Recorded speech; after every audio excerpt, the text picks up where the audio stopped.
Lorette, sanctuaire de la Sainte Maison. Lorette est une ville de l'Italie centrale. Et la Sainte Maison de Lorette est la maison où, selon la tradition chrétienne, Jésus-Christ fut conçu du Saint-Esprit au sein de la Vierge Marie. Elle est parfois appelée la maison de Nazareth. Elle est vénérée dans la ville de Loreto, dans la province italienne d'Ancône, de la région des Marches, près de la mer Adriatique.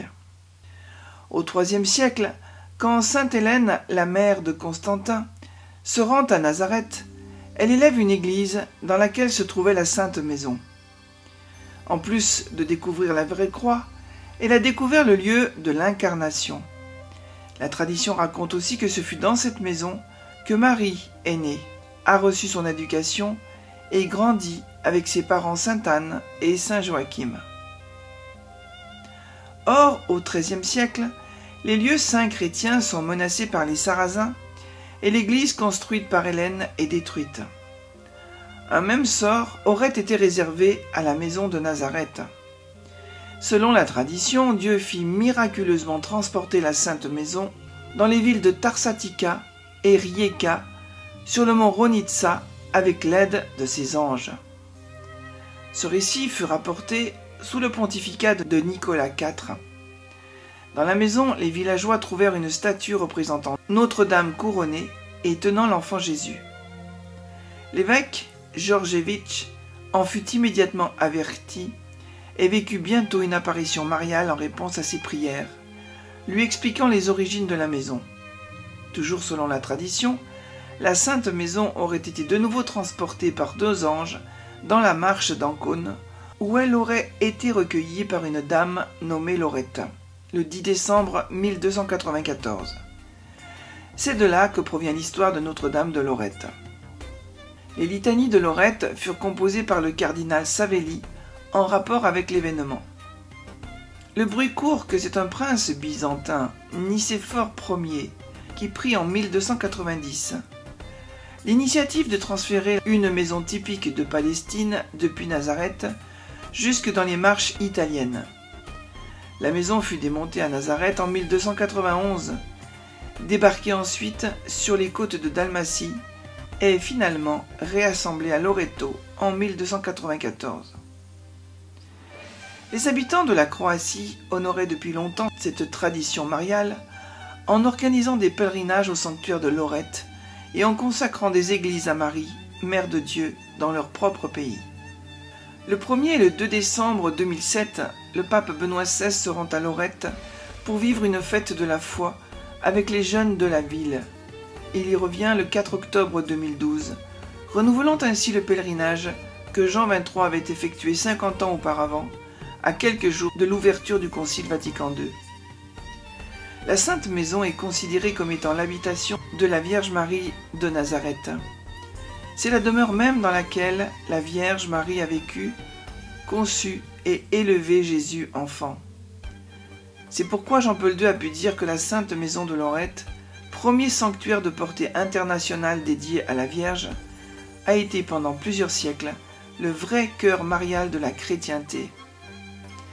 Car la Sainte Maison, c'est le sanctuaire à la fois de l'incarnation, le sanctuaire du Saint-Esprit, le sanctuaire de l'Immaculée, le sanctuaire de la maison du oui, le sanctuaire de la vie cachée de Jésus, le sanctuaire de la famille, le sanctuaire du travail sanctifié. La Sainte Maison de Lorette a été vénérée par des pèlerins innombrables, des papes, des saints. De nombreux miracles et des guérisons ont eu lieu ici. En 1469, une grande basilique fut construite au-dessus de la Sainte Maison.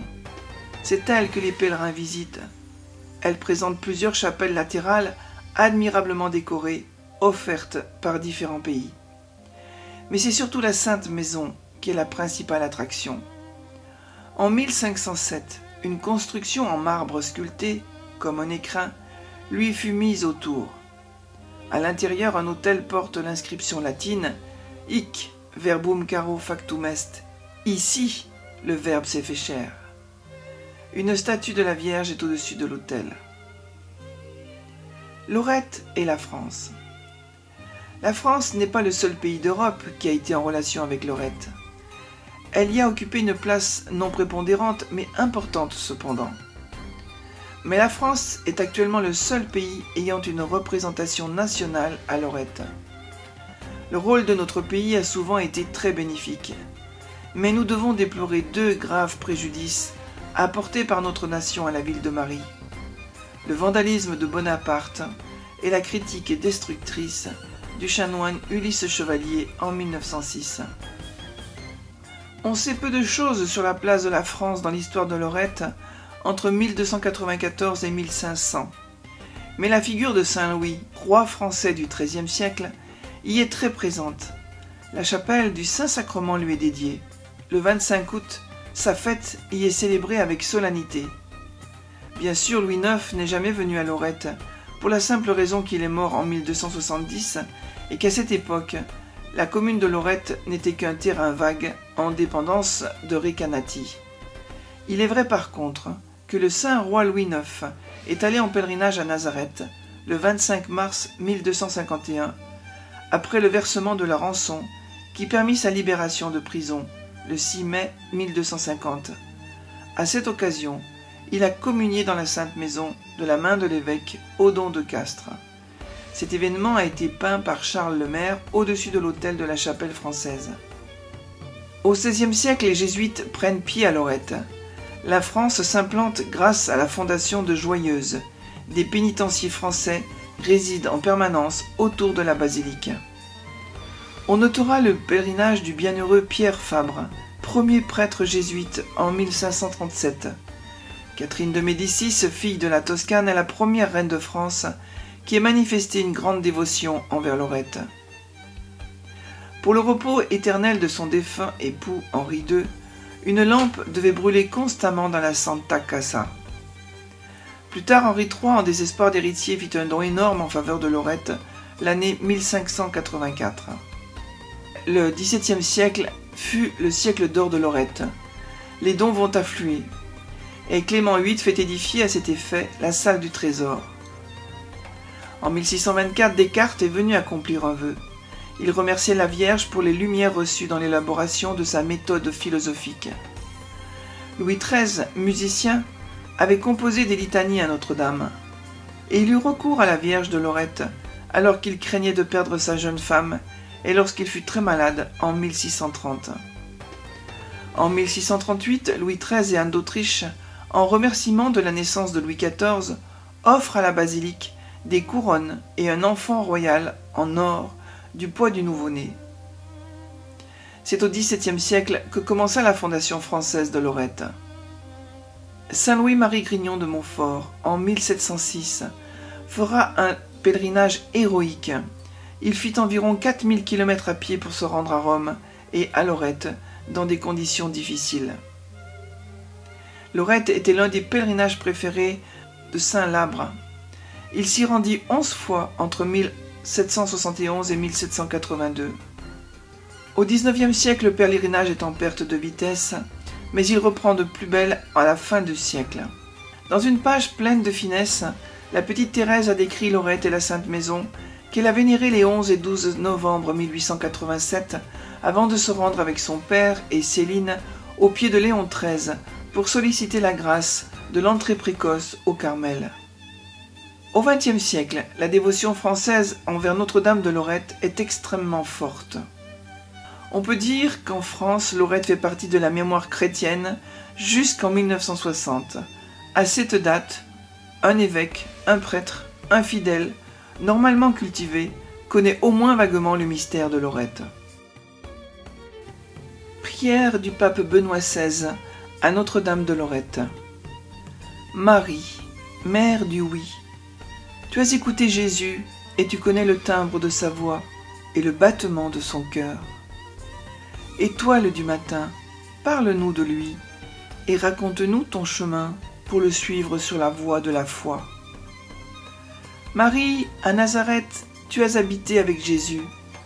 Imprime dans notre vie tes sentiments, ta docilité, ton silence, qui écoute et transforme la parole en choix de véritable liberté. Marie, parle-nous de Jésus. afin que la fraîcheur de notre foi brille dans nos yeux et réchauffe le cœur de ceux que nous rencontrons, comme tu l'as fait en rendant visite à Élisabeth, qui dans sa vieillesse s'est réjouie avec toi pour le don de la vie. Marie, Vierge du Magnificat, aide-nous à apporter la joie dans le monde, et comme à Cana, invite chaque jeune engagé dans le service à ses frères à faire uniquement ce que Jésus dira. Marie, pose ton regard sur l'agora des jeunes, afin qu'elle devienne le terrain fertile de l'Église italienne.